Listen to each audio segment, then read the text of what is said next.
So yeah, I think Villa will possibly win this, maybe 2-1, 3-1. But like you, I've gone for both teams to score and over 2.5 goals. It just feels like an absolute trap. All of that being said, I'm taking Brighton at 5-6. Sean Dyche has dug a hole, covered it with twigs and leaves, and I'm going to happily walk along and fall right into it. So at Brighton 5-6 minus 120. I don't know what they're fucking even attempting at this point, Burnley. Like, they're getting into training on a Monday. All right, boss, what should we do this week? Because we've got battered at the weekend. Same again? Yeah, let's do the same again. All right, then. Let's do it 28 weeks running and get battered every week. Just try something else. Fucking idiots. Palace 19-20, minus 105 pass. Sorry. I think we've got our one win in 8 in all competitions now.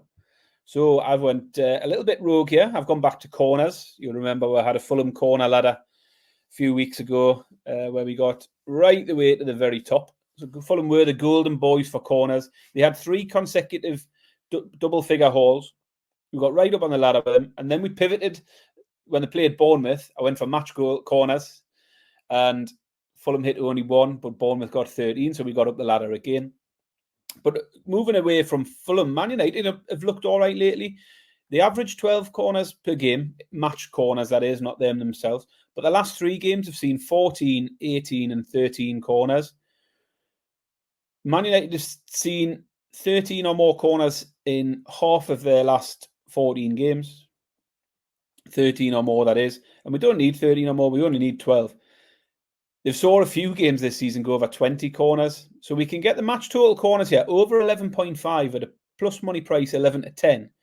I think that's a good place to start. So the pick for me, Man United Fulham, is over 11.5 corners at 11-10. And then we're going to have a little bit of ladder fun, obviously, when it comes to corners. We love a ladder.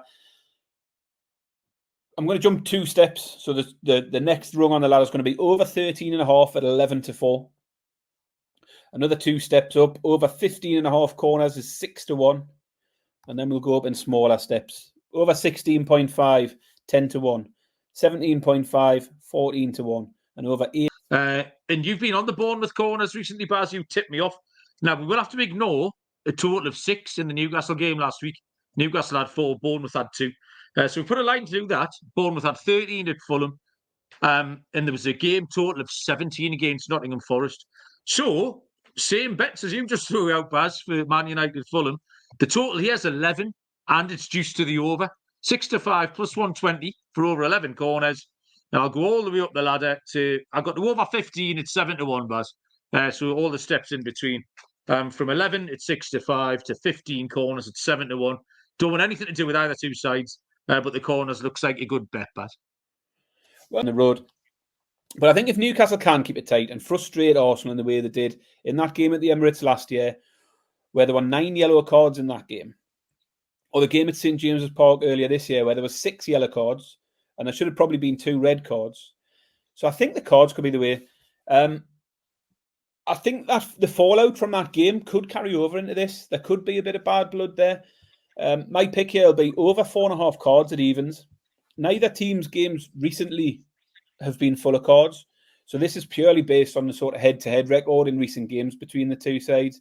But I think 5 cards in the game at evens looks okay. So that'll be my main pick, Arsenal v Newcastle, over 4.5 cards.